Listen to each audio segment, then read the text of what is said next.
ఈ రోజున ఆ పరిస్థితి ఉందా? ఈ రోజున మీ అందరికీ ఒక్క మాట నేను చెప్తున్నాను.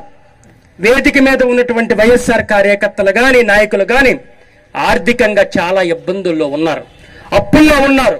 అయినా కూడా జగన్మోహన్ రెడ్డి గారి ఆశయం కోసం, ధర్మాన ప్రసాదరావు గారి ఆశయం కోసం వైఎస్ఆర్ పార్టీ కేడర్ గాని కార్యకర్తలు గాని నాయకులు గాని పనిచేస్తున్నారని చెప్పి హృదయపూర్వకంగా మీ అందరికీ నేను తెలియజేసుకుంటున్నాను.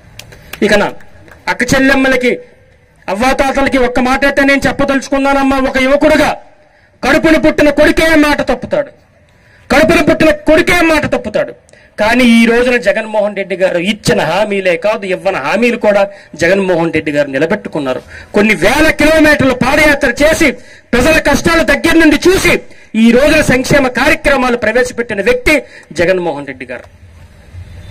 ఒకప్పుడు మనకి పెన్షన్ కావాలంటే జన్మభూమి కమిటీకి లంచాలు ఇచ్చుకొని లైన్లో నిల్చొని పంచెలు అరిగిపోయినట్టు, కాళ్ళు అరిగిపోయినట్టు వాళ్ళ చుట్టూ మనం తిరిగేవాళ్ళం. కానీ ఈనాడు వాలంటీర్లతో కలిపి అధికారులతో కలిపి మన ఇంటి చుట్టూ తిరుగుతున్నారు, మనకి సంక్షేమ కార్యక్రమాలన్నీ ఇస్తున్నారు. దయచేసి ఈ పేదల ప్రభుత్వాన్ని మీరందరూ కూడా కాపాడాలని మీ అందరికీ హృదయపూర్వకంగా నేను తెలియచేసుకుంటూ, ఇంటికి వెళ్ళిన తర్వాత ఒక్కసారి ఆలోచించండి అమ్మా.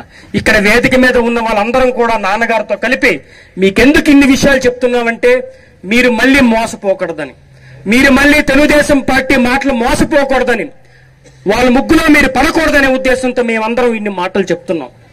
కనుక మీరందరూ కూడా వైసీపీ ప్రభుత్వానికి, జగన్మోహన్ రెడ్డి గారికి, నాన్నగారు ధర్మాన ప్రసాదరావు గారికి అండగా ఉండాలని హృదయపూర్వకంగా మీ అందరికీ కోరుకుంటూ సెలవు తీసుకుంటున్నాను. జై Hind. Mirror today YouTube channel ను ఆదరించండి. సంచలనాలు ఉండవు, అన్ని వాస్తవ రూపాలే. షేర్ చేయండి, లైక్ చేయండి, సబ్స్క్రైబ్ చేయండి.